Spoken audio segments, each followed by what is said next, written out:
ერთხელ თურმე ერთი ბრძენი თავის ნაცნობს ესტუმრა სახლში. გაგებული ქონდა რომ ამ კაცს დეპრესია ჰქონდა და სახლში იჯდა ოთახიდან არ გამოდიოდა. შევიდა ბნელ ოთახში, პატარა ჯვარგმოლივით ოთახი ყოფილა თურმე. ეს კაცი ზის თავის საწოლზე, სიბნელეში და უცრავად ერთხარეს იღურება. დაუჯდა წინ ბრძენი და ეკითხება რაო რა მოგივიდა. ცხოვრება მაზრი დაკარგა. ყველა მათგუებსო.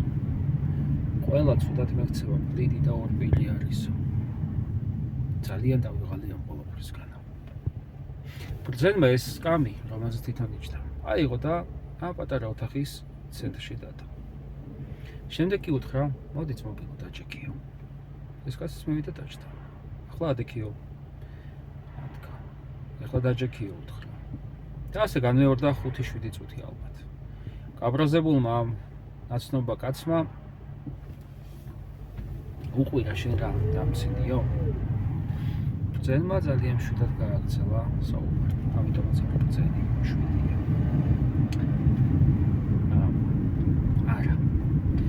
შენ არც ლუსმებზე ჯდებოდიო და არც თოქზე კისრით ეკიდებოდიო. შენ უბრალოდ სკამზე ჯდებოდი და სკამიდან დგებოდი. მაგრამ რატომ აკეთებდი ამას ეს არ იცოდიო. აი ამიტომ დაიღალე და აი ამიტომ გაბრაზდიო. ასეა ცხოვრებაშიც.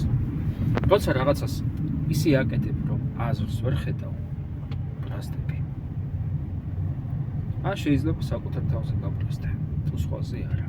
შემდეგ იღლები, ენერგიას ვეღარ იზრდ. და ასე მიყვება ავტომატურ რეჟიმში ყოველი დღე და ყოველი ღამე. დილით იღვიძებ იმ ფიქრით, რომ რა აკეთო, ან რატომ აკეთო, ან რისთვის აკეთო.